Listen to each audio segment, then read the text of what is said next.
my fellow Texan and Houstonian. So let's dive in. You recently wrote about the conditions that led to political violence in America, specifically analyzing how we got to this point with young men feeling increasingly isolated and angry. In your analysis, you mentioned that men are taught they exist primarily to provide and protect, tropes that we're both very well aware of. But economic changes have made many feel they can't fulfill either of those roles. Can you walk us through how this crisis of purpose is affecting the average American man and what you've observed in your political work? Yeah, and I think the place that I would start is that the sort of provider protector, like sort of the crumbling of that around people is not that is a huge part of it.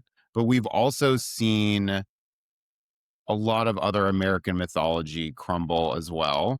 Like, I think most people at this point don't feel like the American dream is attainable for them. I think, the idea that if you work hard, you'll have opportunity, you'll be able to provide for your family, someday you'll be able to retire. I think all of those things come together in a way that make it so that so many people, and especially men, becomes deeply cynical. And I think that deep well of cynicism, it becomes corrosive to a lot of our institutions, but especially our small d democratic institutions. Cynicism is a corroding force to democracy because what it ends up doing is it creates the opportunity for people, for unscrupulous actors to play off of the politics of grievance. And I think that's a huge part of what you're seeing sort of in our daily lives, but it's also what you're seeing play out in our politics as well. And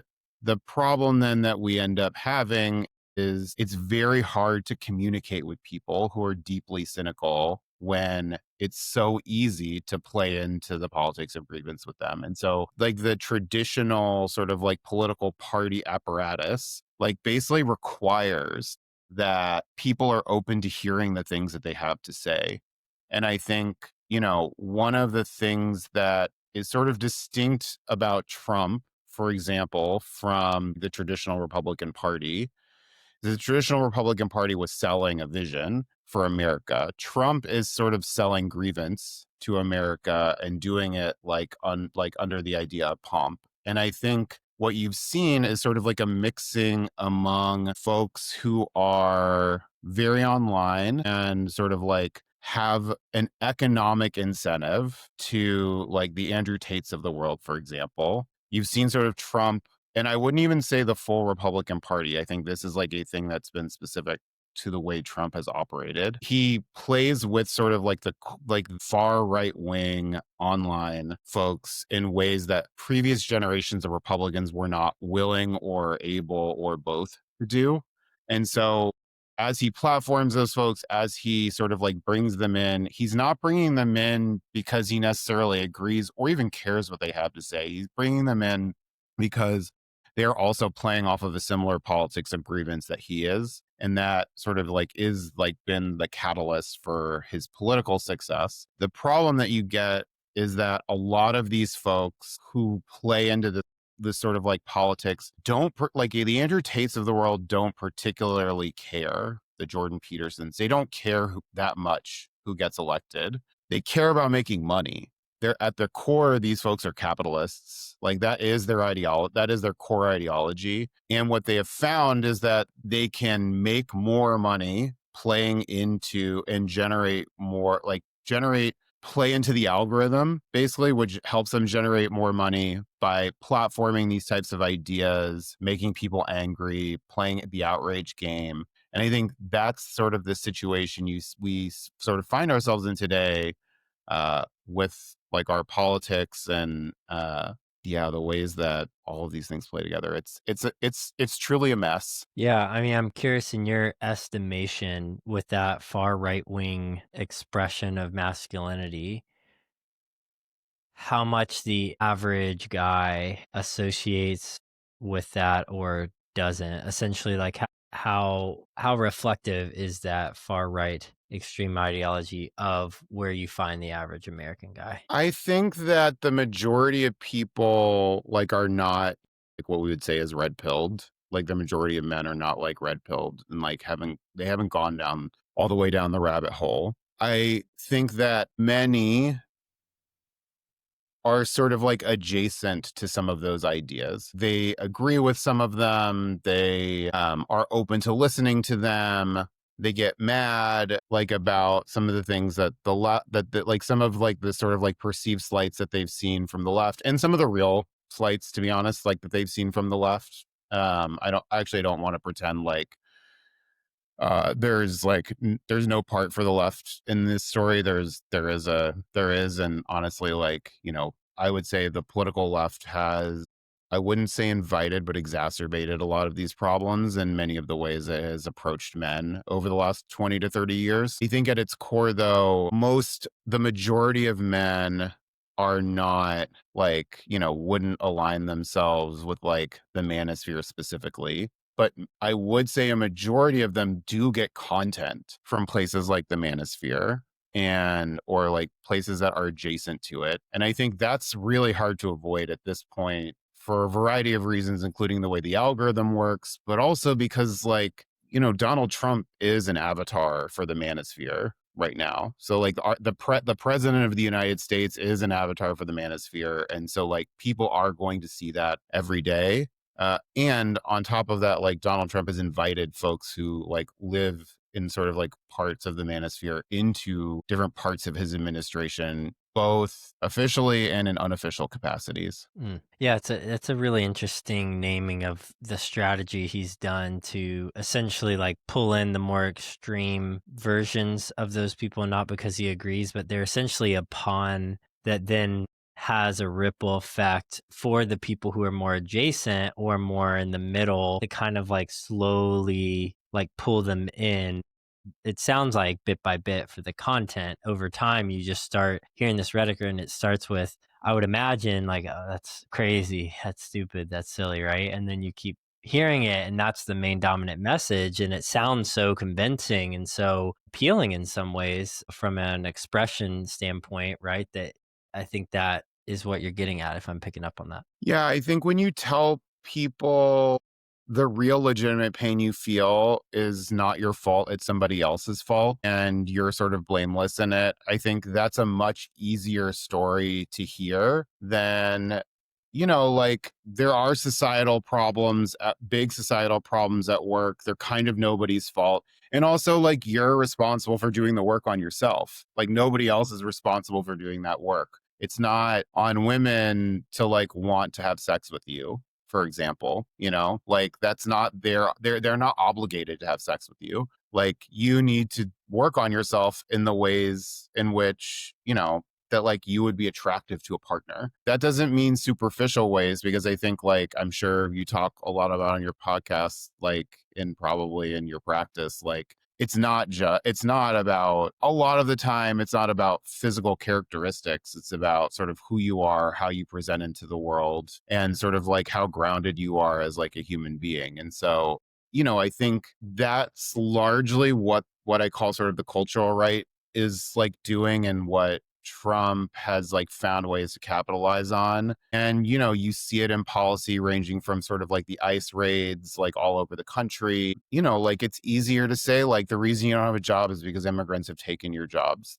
The truth is, like, when you look into the data, that isn't true. And also, it's an easy narrative to sell to people who are already feeling cynical about their government, about their society, about the promises that they feel like they were made. And it's easier to hear that than to hear, you know, like things like you gotta work on yourself. You gotta like wake up in the morning and you gotta create some structure, and you gotta, you know, try to you need to work and to better yourself, and that's a lifelong journey. And when you do that work, like good things tend to happen to you. But that's a much harder thing to talk about than like, so people of color are responsible for the problems that you're facing. Yeah, I'm glad you said that because I think that victim mindset plays out in very scrupulous manners. Just for some context, I'm from the South and I have family that very much is in the deep South and therefore strongly correlated with not extreme far right, but I would say like pretty solidly like right. And yet for the last 8 or 9 years, I've lived in New York City and then now Boston. And I would say a lot of my friends, a lot of my work, a lot of my ideologies have shifted, and I kind of find myself somewhat in the middle. And it's really interesting because when I talk to the people I know on the right, there's this common judgment casting about people on the left being victims, like wanting payouts, wanting these equalities with, you know, gender and representation, all these things, right? And it's framed that the people on the left asking for that have a victim mindset. But I think what you just named is very vital is that essentially they're doing the exact same thing, just with different agendas and components and aspects of policy and politics and all of that. And without getting into the nitty gritty of obviously like how those correlate to each of those actual subjects, I think I appreciate you naming that because what it brings up is essentially the old proverb, like, instead of looking at the speck in someone else's eye, like look at the plank in your own. Like you really have to own up to your own life in a way that says like, okay, at like what good is it really going to do for me to critique and judge like that mindset, even if it were true? And I'm not even saying it is true, right? And what if I shifted that energy to working on myself? And, I think you've resonated with that. And it's actually led you to work on projects specifically designed to reach men to help them adopt these mindsets. You mentioned people like Andrew Tate, who've been capturing male attention. So let's start with first talking about the resonance of people like him with men, because we were at a conference recently. That's how we met each other, and Andrew Tate's name was mentioned several times. And I'm certainly not saying that he's irrelevant, but it struck a deep curiosity to me to wonder, like, if I wonder what the breakdown is of like the actual percentage of men who are truly looking to him and looking to him in an influential way. Obviously, the documentary, was it called Adolescence, came out, so I know that stuff's picking up. But I interviewed a guy, Lee Chambers from the UK, who interviewed a thousand UK boys. Now, granted, this is across the pond, so slightly different. But he was saying, on average, when they asked these boys about Andrew Tate, they were like, "Oh, he's like an old bald guy smoking a cigar. He's like my grandfather's kind of dream. Like adults are keeping him relevant. We are looking to more like gamers and stuff." So I think first it'd be interesting generationally and then culturally, your take on how prominent are these figures and how are they prominent? And then the second is what the left has gotten wrong, or I've framed that, it's a little cynical to use your appropriate language. What could the left do better about communicating with women in a way that would feel like an effective message that they would resonate with? I think the point about Andrew Tate, I think is a good one. I use him as an avatar more than anything else. He's an easy example to give. I think, the manosphere is large and has like hundreds, if not thousands of like folks who are like making content. And I agree. Like I think he's resonant to sort of like a generation of like millennial, probably like middle level. Like I wouldn't even say young millennial. I'd say sort of like mid level millennial to like older millennial folks. The folks who are talking to Gen Z are largely people who are streamers who are like extremely present on YouTube. I think the sort of obsession with Andrew Tate is that he's like, he's a caricature. He's the caricature of sort of like everything that's wrong, and he's the easiest one to pick on because there's no nuance there. Somebody like Jordan Peterson is a little harder, not because like some of the stuff he says isn't pretty vile. He does say some pretty vile stuff, but he does it in a more reasonable sounding way than a lot of other people. But what he does is, and a lot of these creators do this, it's really smart. They start from the place of providing easy solutions to people. And what I mean by that is, when you first listen to like Jordan Peterson, he'll say things like, make your bed in the morning, take pride in your appearance, go to the gym, take pride in your work, have some discipline. And there's an entire generation of of men who like need to hear stuff need to hear messages like that. And there's actually nothing wrong with that part of what he says. The problem gets, deeper when he's like, it's all women's fault that you feel the way you do, and they have an like because of like Christianity, they have an obligation to like be subservient to you. Like that's like where the message like goes awry. And I think this is a situation where there's like no head, there isn't sort of like one person on the right, the cult. And I need it is, but I is specific to say like the cultural right, because I think the cultural and political right are different. They are in a relationship of reciprocity.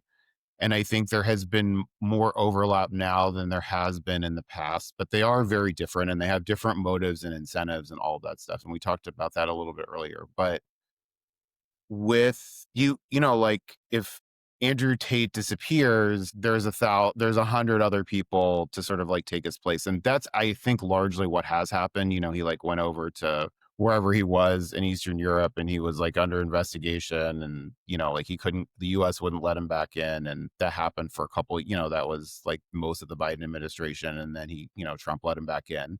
And I think he lost a lot of relevance like during that period of time. But I think the problem isn't one creator or one person or one figure. It's they haven't, and what they have gotten really right from a tactical and strategic perspective is you don't get through to people, you don't change hearts and minds by having one person with a big megaphone anymore. That's like not how communications and marketing works. You change hearts and minds by surround sounding people in an echo chamber, and they're just hearing the same things over and over from lots and lots of different sources. And the more sources they hear it from, the more likely it is for them to start to think that it's true. And I think one thing Trump does really well is he says the same thing over and over and over again, and eventually, and then people across the right parrot it, and then it becomes, people hear it thousands of times, and then then it becomes true, whether it's true or not. And I think that is a lesson the left has unfortunately not learned over the years, even though everybody kind of knows it. But I actually think, to get to the second part of your question, the problem that the left has with men, and especially working class men, is those folks, even when there is like sort of policy alignment, and there actually, when you do polling, there's quite a bit of policy alignment, it doesn't feel authentic to them because they sort of in the back of their head know that the left doesn't like or respect them. And that's true. That's truth. We, especially white men, but it is generally all men.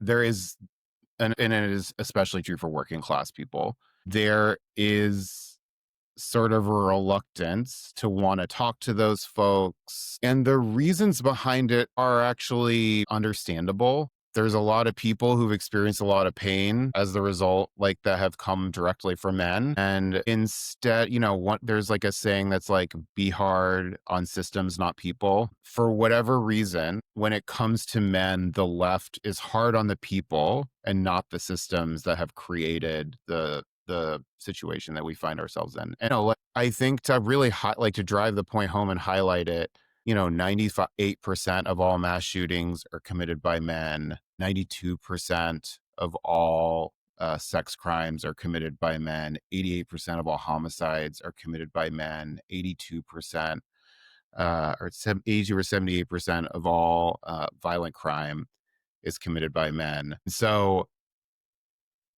this is one of those scenarios where like you understand how people get to the place they're in. The problem that exists is the empathy has not existed on the left, like towards men. And that's, I think, a huge part of why it does, when we try to talk to them, it doesn't feel authentic, because they're just like, they don't like me, and they're not wrong. They're really not wrong about Yeah, I appreciate the candidness, and I'm curious, what do you think the left can do to start liking men? That's the first thing. And then the second thing that came up for me, and something I thought about with the recent election. And of course, this is just my perceived sense. So please, as the expert, correct me and course correct me if needed. But you found so much of the middle majority kind of teetering, right? And like, which direction do we go? And a lot of them weren't fully sold on Trump. And my sense when talking to people in those categories was less that they disagreed with the left's like agenda and values and practices, and more it was like the timeline of expected implementation, right? So it was like, here's a ideology, like you need to like be fully compliant and like agree with it and implement it and understand it in like a very short amount of time. And I think from a psychological perspective, the reality is people need time to like digest things, understand, feel safe, and kind of build that trust. It can't just be coming in and like, this is how it is. And now we're seeing Trump make that same mistake, right? With kind of, I mean, he was always extreme, but I mean, I think we can all agree, like, people like, wow, this is really like he's doing a lot of things moving way too quick. And I think that's, in my estimation, a lot of the backlash he's now receiving across the board of like, whoa, like, hey, you took what was kind of like a 2 or 3 year plan and you've expedited it to 2 or 3 months. And that's just, I don't think it can really operate functionally nor safely on a societal level. So I guess, yeah, those two points. One, what do you think the left can do to, support and care for and actually value men? And then two, curious your thoughts on my sense of that. I think to the first point, like we need to like apply the same logic and the same way of thinking to men that we apply to every other group, which is the problems that exist are systemic. They're not individual. They can be individual, and but like we exist in systems, and systems are the air we breathe. They're the water that we swim in. And so we need to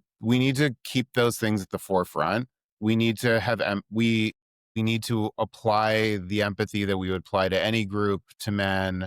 And then for folks who are unable to do that, which there will be, and is like to me, like it's understandable. Like I'm not, like I had a conversation with someone not too long ago where they're like, well, why should I care about men? And my response is, I'm not asking you to. Like, you don't need to.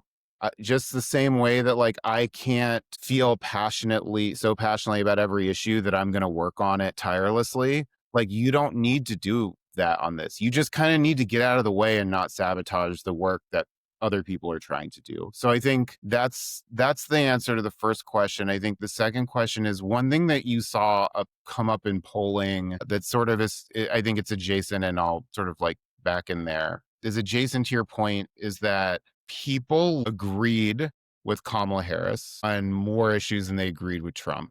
They also didn't believe that she was going to be able to execute and achieve the things that she was looking to do. And I think it goes deeper than, and I actually don't think it's about her specifically. I think it's a broader big D democratic problem that we get elected, we talk a big game, and things remain generally the same. People's lives do get better, but like in ways that are much harder to pinpoint. Sort of like Obama's old adage, we don't spike the football, and I think he said that after they passed the Affordable Care Act. That kind of thinking is actually antithetical to how the entire apparatus works. People don't know that you did a thing unless you told them you did it. And you have to remind them that you did it every single day. And if you don't do that, they will ultimately forget. It's, why, for example, like if you poll people, you'll hear things like, or you know what, when you like, I think it's a famous quote. I don't remember where it came from. It came from a voter that was like, keep the government out of my Medicare. And I think that sort of like I think that sums it all up. People don't even realize that like a lot of these things are from the government, like that they're getting are from the government. And so then you sort of layer on top of that Democrats are the party of government. So they're already starting we're like Democrats are already starting at a disadvantage when it comes to communicating, because it's easier to be against something than it is to be for something. And the Democratic position is to be for a thing. The Republican position is to be against the thing, which is government's bad. We need to get the government out of people's lives. That's sort of like, those are like that's like the core message that has been the core message of the Republican Party for the last 50 years, longer, actually. Like, the problem is when government gets dismantled, it delivers less. And when it delivers less, it gets a brand problem. And it also then creates, if you're a Republican, it creates a virtuous cycle for you because you want faith in government to be eroded so that you can keep getting elected by saying government sucks. We need to get government out of your life. Then it keeps not working because you dismantle it. We just like we keep that spiral going. It's not that Democrats have a problem around their brand, it's that government has a problem with its brand. And when Democrats get elected, we often don't do the big things that people really want to see happen. We nibble around the edges. There was a proposal on the table, I remember. I'll never forget this. It's just like I remember being flabbergasted by it when I found out. When the whatever the IRA stood for, I don't even remember anymore. That Biden signed into law. In the final negotiation, there was a paid family leave provision, which would have like positively impacted like millions of people across the country. That got negotiated out and was replaced with battery tax credits. Battery tax credits are not bad. If we want to move to a clean energy future, we gotta like have battery storage technology needs to work, blah, blah, blah, all that stuff. I'm not actually saying it's bad. What I'm saying is like, nobody's going to feel the effect of that for 15 to 20 years. And no one's going to even ever know that government did that. Not a reason not to do it. But there was another thing on the table that people would have felt in their daily lives immediately. And maybe it wasn't the most popular thing in the world. It had, approval ratings in like the mid to high 50s. A number of men were against it. But like in most countries where paid family leave gets implemented, like everybody comes along, for the ride at some point. Like it gets popular over time because people ends up enjoying the benefit. So that's the type of thing I think we often get wrong in our politics, is that government has to work for people. And I think, like as it relates to men, what has happened in our politics is actually exactly what you just said, which is like these programs are for them. They're not for me. The Republican Party is sort of like sold an idea that like the programs that exist for government, SNAP, like ranging from SNAP to Social Security to Medicaid, all of them, that's for like the takers. And like you're not a taker. So like that program's not for you. The thing is that like everybody uses those programs. And I think that is like a part of, like that's like the really hard sort of like ball, like sort of rubber band ball that like we have to untangle in our politics. Is it's just the incentives of a lot of people who are in power, whether they're elected officials or they're content creators or commentators or whatever, are so misaligned from what regular everyday people actually want and need in their lives. I think that creates sort of like the toxic sort of like situation that we find ourselves in. Yeah, I appreciate you laying that out. And on that note of essentially being isolated and removed from reality, I recently read a Substack article you wrote about Charlie Kirk, where you identified the death of third spaces and how social isolation are key factors in men's radicalization. You noted that 65% of men say, quote, no one really knows me, quote. How does this isolation feed into the psychology of political extremism or misbehavior, whatever you want to call it? And what role does authentic male community play in preventing it? One of the things I think a lot about is there are a lot of ways for people to be on sort of like a healing or resilience building journey or path. There's a lot of ways to get to individual transformation. One of those ways is by being in community with people. And I think it's really important to like actually be specific about how it kind of works, because you say it and it makes sense to folks, but then you think about it and you're like, okay, but how does that work? Like real authentic community creates the opportunity for folks to have conversation, to be in dialogue, to hear things that like are sort of outside of themselves, and to like hear other people's opinions and thoughts and get other people's opinions and thoughts on things that like you're doing in your own life. And I think that work and that when those things happen, people start to have realizations about themselves. And especially for people who like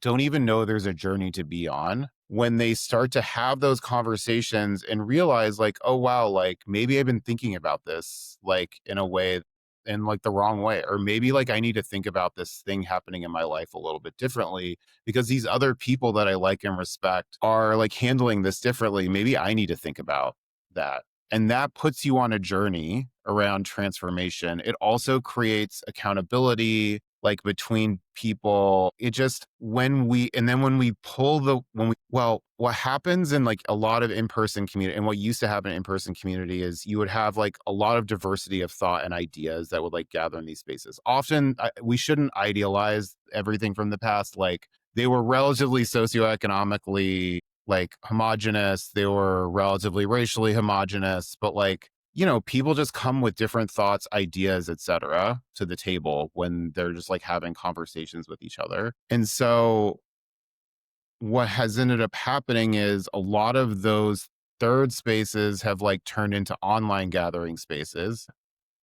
In the problem is the incentives that exist in an online space are very different than the incentives that exist for an in-person community. So things that you can do online, you would be ostracized from your community for doing. Like, you know, yelling at somebody, calling them names, telling them that they're an idiot, you know, like all those things that you like see in a lot of these like spaces that you can do from behind a keyboard when you have an avatar and it's not your actual name behind it. You can't do that in person because the community will just like cast you out. There are negative ramifications for acting like that. So we get a lot of these communities online that have become from like an ideological, and I don't even mean political ideology. I mean just like an ideological perspective, extremely homogenous, even if the people in these communities are actually relatively diverse. They're not always, but like sometimes like you can actually get like a decent amount of like socioeconomic diversity in some of these online communities. But the way that people think about things is actually pretty homogenous. And then the incentives that exist like don't encourage like a healthy form of community. They encourage one-upping. They encourage like a spiral to sort of like having the most outrageous thoughts or opinions because those are the types of things that get prioritized in the algorithm. And then you end up sort of in the space that we're in today, which is everybody's kind of getting like has gotten radicalized or like has some weird conspiracy theory. This is why I won't engage in politics with people, because one of the things I have noticed when I talk to people about politics is that everybody sort of has a conspiracy theory. Like everybody, it doesn't matter how well adjusted you are. Like there is a conspiracy theory about politics that somebody has, and so I'm just like I'm not engaging. Like, if you want to ask me if your conspiracy theory is true, it's probably not, because having worked in politics for 20 years, there's sort of like the house of cards sort of like way of thinking about politics, which a lot of people ascribe to. The truth is, if like Democrats or Republicans, like we're actually that good at politics and we're that good at creating sort of like a unified strategy, neither party would ever lose an election.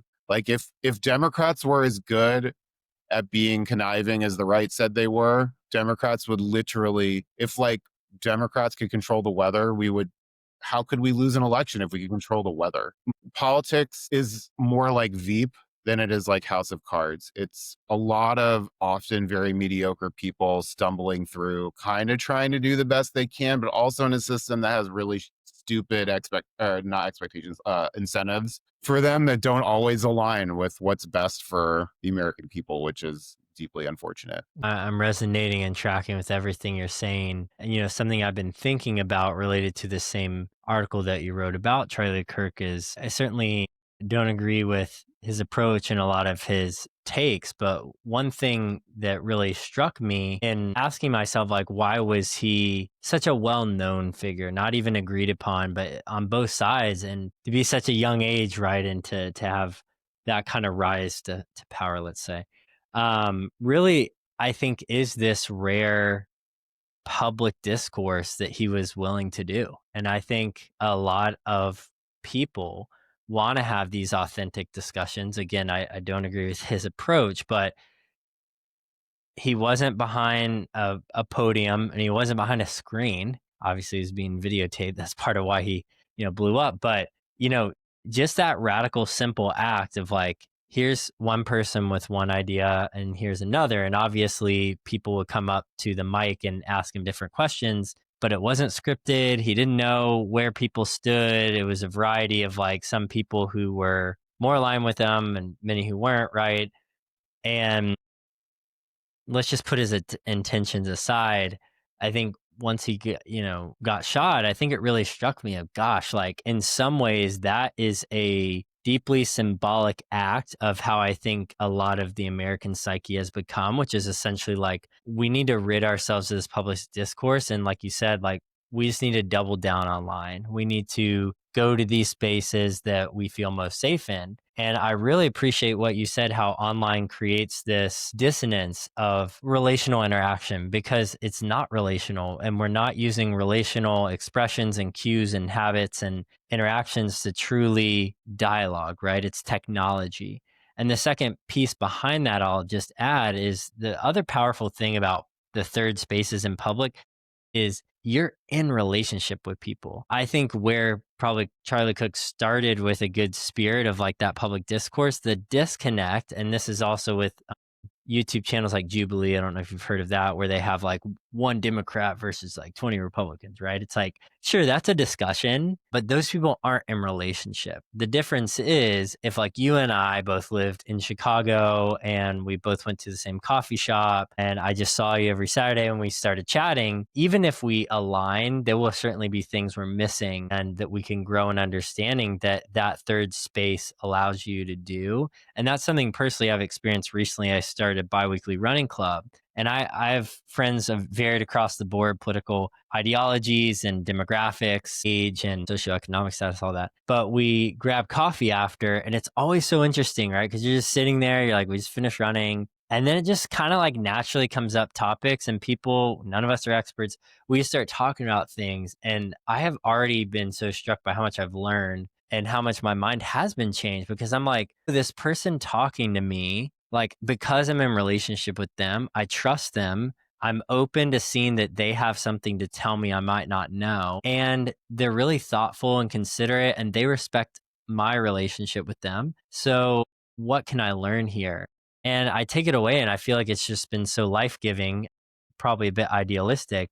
But yeah, just to add and double down on your sentiment and calling out the need for third spaces, I just think that adds more validation for it. And you're not own it. You're not trying to like, because you're in a relationship with these folks, you're not trying to own them. Like I think sort of like the idea of like, we're going to own the libs, like we're going to own whoever like that. I think that became, I think like you have to put the intention aside. I know Charlie Kirk and I don't really know that many people who knew him. So like, but that's what it sort of became is like, okay, we're going to like basically create a YouTube channel to like own the libs and like the, like that's how it's gonna work.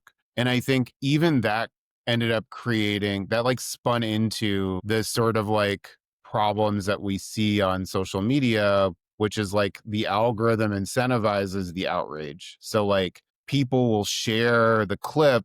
If you're like on the left, you'll share it because you're like, look at this like outrageous person being outrageous. And if you're on the right, you'll be like, look at this outrageous person's stupid take on this stupid issue. And then it gets shared. And like, I think we need to, and I think like you're right, like we need to get back into, when you know somebody, you're not trying to own them in a conversation. Like that's not what you're really trying to do. Like you actually, and I think this is the thing that like I'm going to say it and like, it feels, wishy-washy and like, blah, blah, blah. But, you're sitting across from a person who and you have some empathy for them. Like you don't want to upset them because like you care about them. You want to be in relationship with them and like you care about their feelings and you don't want them to feel shitty and like you don't want your actions to make them feel shitty. And that's the kind of thing I think we need to be trying. to get back to, I think it's possible to do in online spaces. It's hard because of, again, the incentives that exist and all that stuff. But like, I think it's possible to create online spaces that can do that. And I also think that like the gathering in person is going to be the place, and sort of like the place where it needs to be led on. Yeah, I couldn't agree more. And I think what you're saying underneath there is there's a cost on your end. There's a risk that you're taking. And if you are just dialoguing online, there is no cost. I mean, I guess your brain power, but honestly, like you don't feel the weight of your words as much because you don't see facial expressions, you don't feel presence. And there's just something so like strikingly simple but yet disarming about like having to talk to someone face to face and picking up on the humanity of who they are that I think, we really need to include, and why many men are suffering in isolation. And I kind of have this theory, and, we're both married people. I learn the most. The reality is, I learn the most from the people closest to me. Like my wife is see me day in and day out. She's giving me feedback, whether solicited or not. And I'm able to like have a mirror essentially of like accountability of like, oh, when you said that, like that wasn't so great, or what did you mean by that, or sort that out. That needs more work. And it's not that she's my coach, but it's just that because she has the most intimate like knowledge of who I am, she's able to most like clearly and effectively and helpfully like help me change. And I would say to your point about the third spaces is that's really how we need to change our understanding of learning is instead of these like isolated online spaces where it's like some speaker in a YouTube channel, we don't know who they are, and we're learning all these facts. And whether you're like movement, like Andrew Huberman guy, or whether you're someone that really wants to learn about like culture and all those things, either way, that can only go so far. It really sticks as information. Where I think it shifts and becomes experiential and it becomes like replicated and generative, let's say, is out of the relationships. And that's one thing that struck me reading your prospectus that you sent me that I was really thankful for is like you have all these really grand plans, but it's so cool how it's really rooted in some of these simple spaces where you're not trying to control them, over structurize them, or make them kind of choke the life out of it. Essentially, it's like you're just creating the spaces in some ways. So yeah, I'm just curious if you could tell us a little bit more about that if you're open to it. Yeah, one of the things I really believe super strongly in is that you need to let like tension, like when you over program, when you over sort of like think, you get rid of the tension, or sort of like in wrestling terms, you get rid of the heat. I just watched like a WWE documentary, and I'm like I'm sort of obsessed with it. But the tension is actually what create ultimately creates the biggest change, like it's like an overused analogy, right? That like heat and pressure are what create diamonds. Humans aren't diamonds, but like we do require, for significant growth, we do require tension. Like if you are comfortable and you feel comfortable all the time, you're not going to be able to make like significant changes in your life. You're going to sort of like stay relatively stagnant. And so I think it's really important that spaces get created where people can disagree with each other. It's fine for us to disagree. It's even okay for people to be mad at each other. Like, that's a part of daily life. I love my wife very much. I don't always like her. And she feels the same way about me. We sometimes drive each other insane. And like that's fine. Like every good relationship is going to have that kind of tension. It's actually about how you like learn to navigate that tension. Do you listen? Do you have empathy for the person? And when I say listen, like, do you really listen to what they're actually saying, or do you like only hear the superficial part because like you don't actually want to admit that like maybe you did a thing that was wrong? I think the more spaces that we can create for people to have those types of experiences, the better. And a question I've really been asking myself a lot, especially since the Charlie Kirk assassination, is like, can we scale empathy? Like, does empathy scale? And I see a lot of examples where it doesn't, and where it's easy for it to not scale. I think like the easiest examples are in our politics. Like somebody might hate Democrats or Republicans, but we all have somebody in our lives who is the opposite political persuasion who we like care about and love and all that stuff. We may not always like to hear their opinion, but like we still care about them and love them. And like the way that we often talk about people who maybe did like on a societal scale, like pretty crappy things, but then say like, well, they were a really good husband, they were a really good father, they were a really good member of their community. I think there's sort of like nowhere in our politics where I like sort of remember such a disconnect existing than when with Mitt Romney, specifically when he was running for president, because he got like decimated in that election. If you were old enough to remember that election, like Democrats just absolutely dismantled him, like in his character, and he didn't push back on it. And then over the years, and I remember there was a documentary about him that came out on Netflix like after the election, that sort of like went into all of the things that he does for his community, the ways in which he's like impacted people's lives, like he's helped like people through like tough marriage problems, through the death of a relative, like he's always there, and he's like a sort of like pillar of his community. But like during that election, all people saw as sort of like an out of touch plutocrat, right? And like there was a lot more to him than that. Do I agree with him on very much? No. Do I like pine for a time where the Republican Party was a lot more like him? Yeah, I think a lot of people do. And I think that it is hard. I think scaling empathy is hard. The more disconnected you get, the harder it is to like to really put yourself in that person's shoes. But I think it's possible. And I think that's what ultimately the work ends up becoming. I think whether it's politics, whether it's just like trying to facilitate healing for men, like a large scale, I think like the really core thing that has to get done is we have to find more ways to scale caring and empathy. And ultimately, and this is going to sound just like so, like I'm, just like bathing in patchouli all the time, but like love, like we gotta like, I think that work is really hard. And I think it is like the work. Yeah. Well, first of all, I support you bathing in patchouli, though economically, probably not the best call.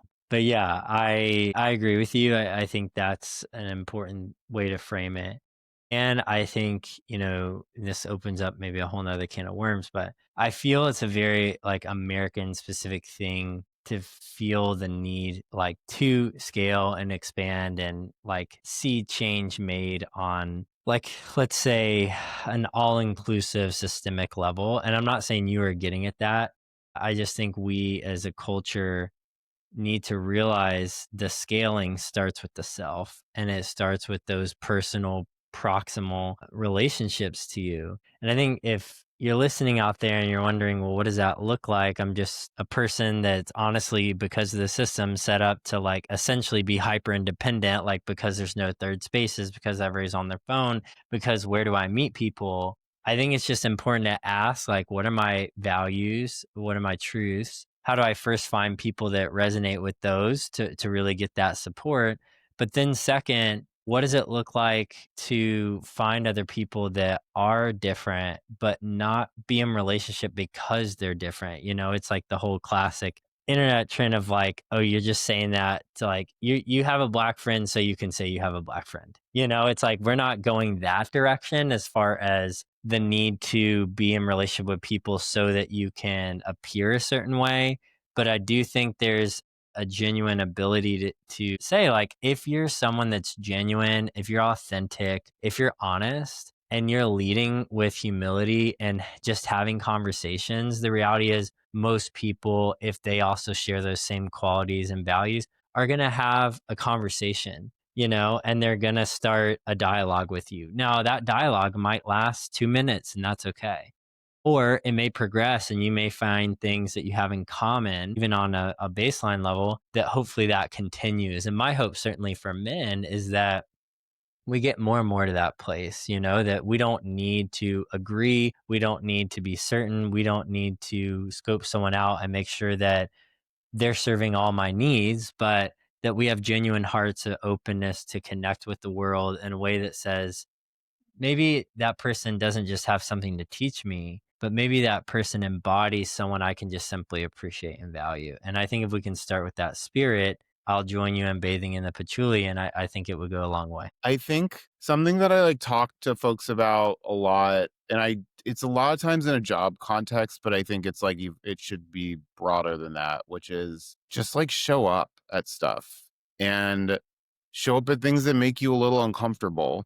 Like I think, and we so much of a society at this point is basically structured around like like if you don't do it for yourself, do it for the gram. Like do it for yourself. Like don't post about it on social media. Just like a thing that happens when because reasons your motivation like motivation does matter. Like I think often we say like, well, like you got to the right outcome and how you got there didn't matter.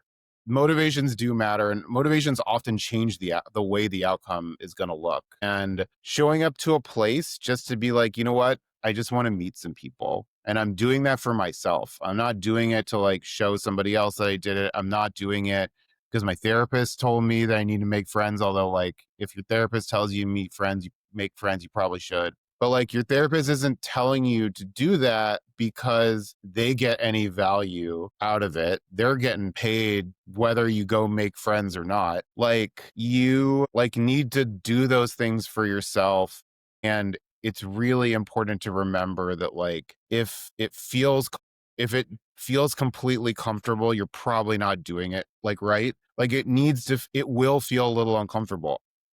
Am the kind of person that ranges wildly between being an introvert and an extrovert. Sometimes I actually like genuinely am super introverted and like meeting new people is really hard for me. I go to conference, like we met at a conference. Sometimes I go to conferences and I like I get really anxious about talking to new people. And like that's part of my job right now is to like show up in places and meet people that I've never met before. And that's one of the ways that I keep myself growing is like I put myself, especially in professional situations where I have to do things that make me fundamentally uncomfortable. I do public speaking. Public speaking makes me wildly uncomfortable. Like like I get, if I think too hard about it, like, I like sometimes will have a hard time getting myself out the door to show up at a thing that I'm like speaking at. And also, like every time I never regret doing it after it's over. Every time I do it, I'm like, you know what?